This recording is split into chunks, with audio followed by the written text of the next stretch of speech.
10 milyon halaga ng hinihinalang shabu sa balot ng tsaa na samsam sa magkapatid. Mantakin mo ha. 10 million worth. 10 milyon worth na drugs na tagpuan sa magkapatid. Imagine, kung halimbawa ako, yung kuya ko, dalawa kami, may pera na ako ha. Wala akong 10 million na pang i-invest para bumili ng shabu tapos ibibenta ko. Diyos ko po. Meron nga binibenta si MG Mundiar sa akin biskotso. Hindi ko alam kung paano ko yun paano ko yun kakainin lahat. Ang dami-dami. Wala ka ako pambayad.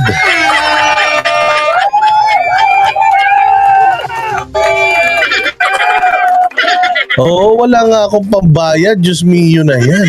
So, paano itong magkapatid, meron silang 10 million worth. Ibig sabihin, itong magkapatid na to, hawak to ng mga pulis, hawak to ng mga drug lord.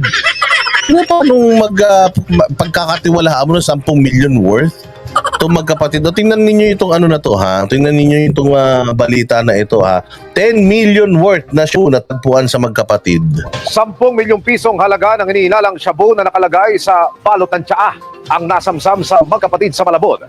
Nakatuto si Salima Refran. Exclusive. Napansin ninyo? Ang dami nang nahuli ng mga shabu na nakasilid sa tsaa, yung kulay green. Ang dami na nilang nahuli. Pero kita mo, nagkalat pa rin sa daan. Ibig sabihin, kung gaano yung nahuli nila, baka mas marami pa yung mga nakakatakas. Kung may nahuli silang 2 tonelada, malamang may mga 10 tonelada na nakatakas. Kasi bilib na bilib kayo sa nahuhuli nilang ganong karami, pero hindi nyo alam kung gaano karami yung nakakapuslit.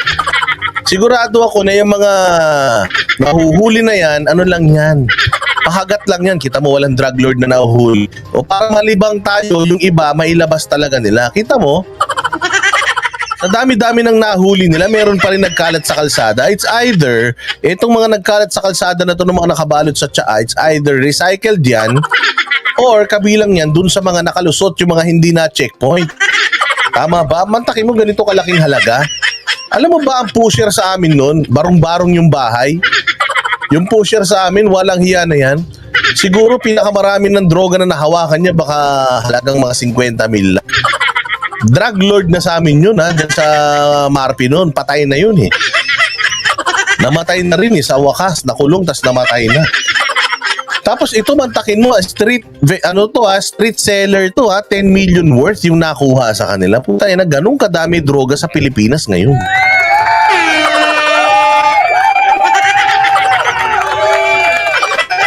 Dati, ang mauhuli mo sa mga barangay, sa mga kalsada bypass operation, gramo-gramo lang. Ngayon, nakukuha mo milyon-milyong halaga. So, ibig sabihin, talamak na talaga ang droga sa Pilipinas. Noong panahon ni PRRD, wala pong ganito. Safety and Security Vlog, shout out sa'yo ha. My LS was moved due to conflict of schedule. Sino ka-conflict mo? Ako? Kahit naka-live ako, Safety and Security Vlogs, live ka lang ha, live ka lang. Kasi mapapanood naman nila ng replay yan o kaya maraming manonood sa'yo ng live.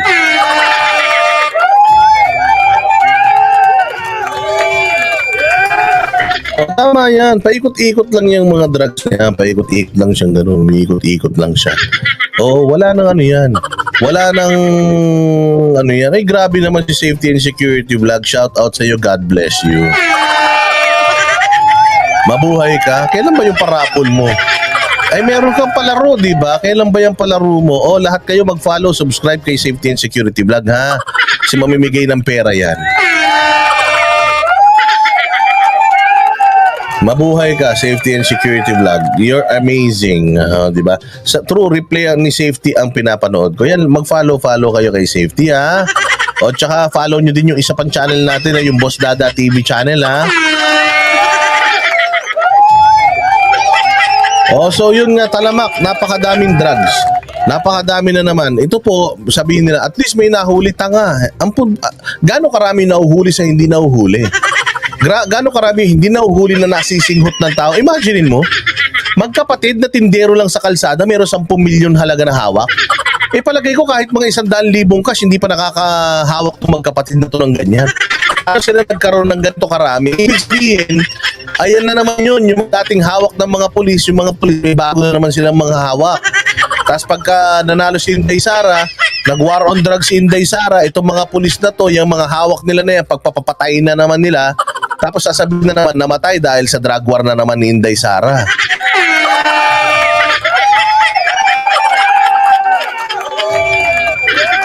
Oo, kasi ganun yan eh, di ba? O, nung panahon ng mga nakaraang presidente, ako pulis, meron akong hawak na mga pusher.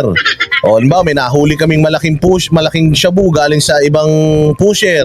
O, yung nahuli namin, kalahati lang yung i-remit namin sa opisina. Yung kalahati, o ito, ibenta mo, i-remit nyo yan sa akin. O, ganun lang yun. Ibibenta nila yung pera, i-remit. Eh, di pera na. O, may kita na rin sila dun. O, kaya ang kapalit nun, hindi kayo makukulong. O, syempre, may hawak akong gano'n, tapos biglang naging presidente si Inday. O, linisin natin yung kapulisan. Tingnan natin kung sino dito yung mga ninja cops. O, tapos lahat ng mga pusher, adik, hulihin natin. O, sabi nila, teka, pag nahuli itong mga bata ko, ikakanta ko nito. Kaya ang gagawin niya, papatayin niya na yung 3 bata niya. Papatayin ko na para hindi na ako ikanta. Tama ba? O ano mangyayari pag namatay yun dahil sa droga? O di kasalanan na naman ng presidente dahil sa war on drugs.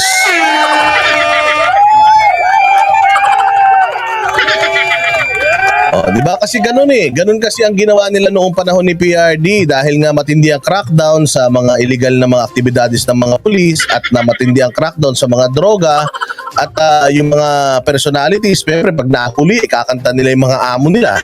So, hindi ba? Dahil may tokhang na eh. Kaya ang ginawa ng mga amo nila, ayun, nagkaroon ng killing spree sa mga tao ng mga pulis, ng mga sindikato para hindi mabunyag yung kanilang sindikato, yung loose ends, which is yung mga street vendors nila, street pushers nila, yun yung mga pinagtititimbog nila. Timbog, kunyari huli, kunyari bypass ng laban, pinatay. O tapos may nakitang droga, may nakitang paltek.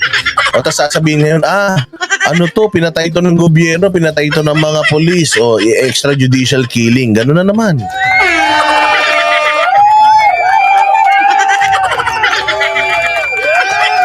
Regina Constantino, nakita mo na yung picture ni Isko kasama si Trillanes. Regina, send ko sa'yo. Unahan ko na kayo. Putangin na, anong ginagawa nito ni Isko at saka ni Trillanes? Wait lang papakita ko sa inyo yung picture ko na nakalap. Wait only. Sana. Na ito, ayan ito. Ayan Regina, nakita mo. Tinan mo. Tinan mo. Ayan si Isko, Si Isko at saka si Trillanes magkasama.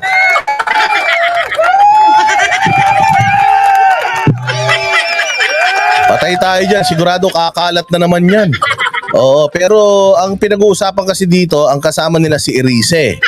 So Isko, si Trillanes, Erice, tapos Aksyon Demokratiko. Hindi ko alam kung itong si Trillanes gustong sumapi sa Aksyon Demokratiko. Pero kasi ito si Erice, kalaban ito ng mga nakaupo sa Caloocan, which is yung mga sila malapitan. Hindi ba? Si Erice ay dilawang tae yan. Tapos, syempre, dilawang tae. Pag dilawang tae, syempre, kasama niya tae din, si Trillanes. Aksyon Demokratiko, ang presidente yata niyan, si Isko eh. So, baka nire-refer itong si Trillanes na pumasok sa aksyon para maging kalaban ng mga malapitan dyan sa Caloocan dahil tatakbo yan sa Caloocan eh.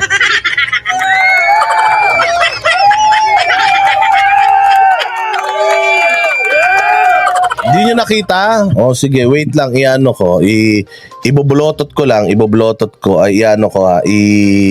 Tatransfer ko dito sa computer ko. Tapos pakita ko sa inyo, ha?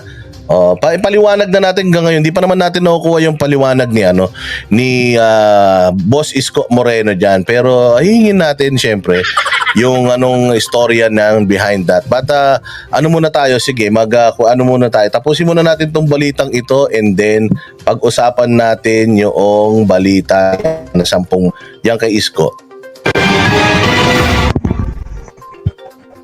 Sa hudyat ng undercover police.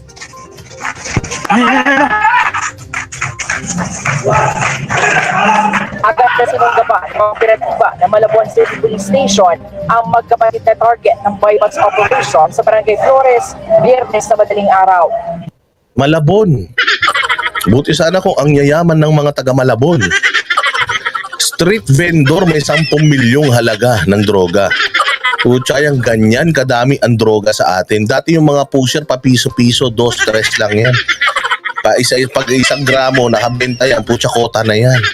Mantakin mo ha, mantakin nyo. Napakarami nitong nahuli, 10. Frozen ang video. Putya, ewan ko ba rito sa sa computer ko. Napilan sila ng mga pulis sa isang sachet ng pinaniniwala ang shabu. Suspect na naaresto ay dati nang may mga involvement sa droga. Ang isa ay both of them na Section 11 o possession, at ang isa dito ay nag-plea bargaining, kaya siya ay nakalabas uli. Unfortunately, bumalik siya doon sa dati niyang gawin. Na-recover sa magkapatid ang aabot sa 1.5 kilo ng hinihinalang shabu. May street value ito na higit 10 milyong piso. Ang mga sachet na hinihinalang droga nakalagay pa sa mga balot ng tsaa. Instead na sana ay nagtanda na dahil nakaranas na ng pagkakulong. Ayun, so that's the whole point of this. Nagkalat na naman yung droga sa kapaligiran natin at ito ang masaklap kasi dahil ang dami mga nahuhuli, sigurado ang dami ding mga nakakalabas. Ito na naman, bumalik na naman yung mga droga sa tsaa. O hindi ko alam kung paano nangyari yan, samantalang nung panahon ni PRRD nawala na yan.